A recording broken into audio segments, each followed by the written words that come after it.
Hey there, welcome. Today we're cracking open a powerful system for innovation. This isn't about waiting around for a lightning bolt of inspiration to strike. Nope, it's about using a proven, systematic method to solve problems, even the really tough ones. So let's jump right in. Have you ever looked at a really brilliant invention and just thought, how in the world did they come up with that?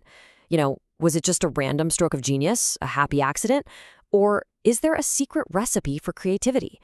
Well, the answer might actually surprise you, because it turns out there's a system to inventing.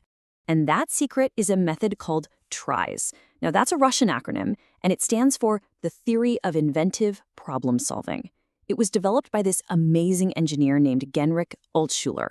This guy literally spent years analyzing millions of patents. And what he found was incredible. The same core solutions kept popping up again and again across totally different fields. He took all that knowledge and distilled it into a universal toolkit for innovation. Now, we're not going to try to tackle all of TRIZ today. Trust me, that would take a long time. Instead, we're going to open up that toolbox and pull out 5 of the most clever and powerful principles. Think of them as 5 brand new tools you can add to your own problem-solving kit, ready to go for your next big challenge. All right, first up we have principle number 6, universality. This one is all about elegance and efficiency. The main idea is super simple but incredibly powerful. Make one thing do the job of many. So in other words, by making a single component do more, you can simplify the entire system. You get to ditch all those extra parts, which saves space, cuts down on cost, and just leads to a much cleaner design. It really is all about getting more from less. And once you start looking, you'll see this everywhere. A kid's car seat that actually converts into a stroller? Genius! That completely eliminates the need for 2 separate, bulky items. Or how about a toothbrush where the handle holds the toothpaste? It just simplifies your travel bag.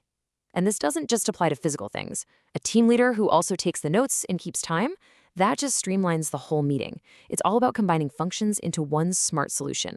Okay, let's grab our next tool. This is principle number 7, nested doll. And yes, it's named after those famous Russian nesting dolls, because that image perfectly captures the whole concept. The big idea here is all about saving space and adding new functionality by, tucking things away. It's how you get those compact, retractable, or telescoping designs where different parts fit neatly inside each other when you're not using them. And this principle is way more common than you might think. Stacking measuring cups is a super simple example from your kitchen, but it's also the magic behind a sophisticated camera zoom lens or the antenna on an old radio. Even the seatbelt in your car that retracts perfectly out of sight. Yep, that's the nested doll principle, making it compact and efficient. Our third principle is a fantastic example of working smarter, not harder. It's called anti-weight, and it's all about using the forces of nature to your advantage, instead of constantly fighting against them. So instead of just making something stronger and heavier to hold its own weight, this principle makes you ask a different question. How can we make the environment do the heavy lifting for us? It's about using natural forces like buoyancy or aerodynamics to counteract gravity. This is the real mental leap. The standard approach looks at weight as a problem you have to solve with more material, more strength. But the anti-weight principle completely reframes it. It says the solution is already out there, in the air or the water all around us. We just need to be clever enough to use it. And the examples are just so cool. An airplane wing is the classic case. Its special shape manipulates air pressure to literally generate lift. Hydrofoils do the same thing in water, lifting a boat's hull right up to slash drag and boost its speed. It's all about leveraging the invisible forces of the environment to do something that seems almost impossible. All right, let's keep building on this. Our fourth tool, Principle 9, is all about foresight. It's called preliminary anti-action. Now, that's a bit of a mouthful, but it's really just a fancy way of saying you should fight a problem before it even has a chance to start. So here's the core idea. If you know something bad is going to happen, some kind of force or chemical reaction, any kind of stress, you can build in a countermeasure from the very beginning. You're basically preloading the system with its own defense mechanism. This is used all the time in high-stakes engineering and science. For example, pre-stressing concrete with tensioned rebar makes it unbelievably strong against the crushing forces it's going to face later on. A lead apron is a perfect, simple example. You apply the shield before the harmful X-rays are even turned on. It is the ultimate form of being prepared.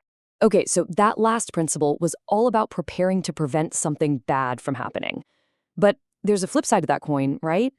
What about preparing for efficiency, preparing for success?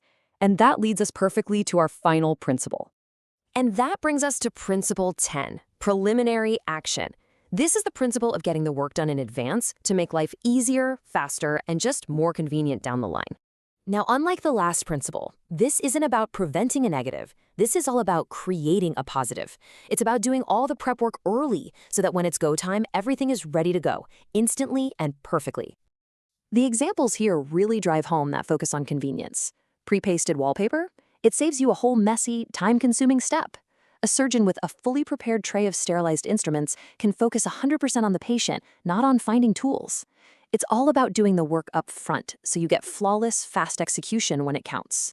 So there you have it. 5 powerful, practical principles you can use to start thinking like a world-class inventor. You see, it's not magic, it's a method.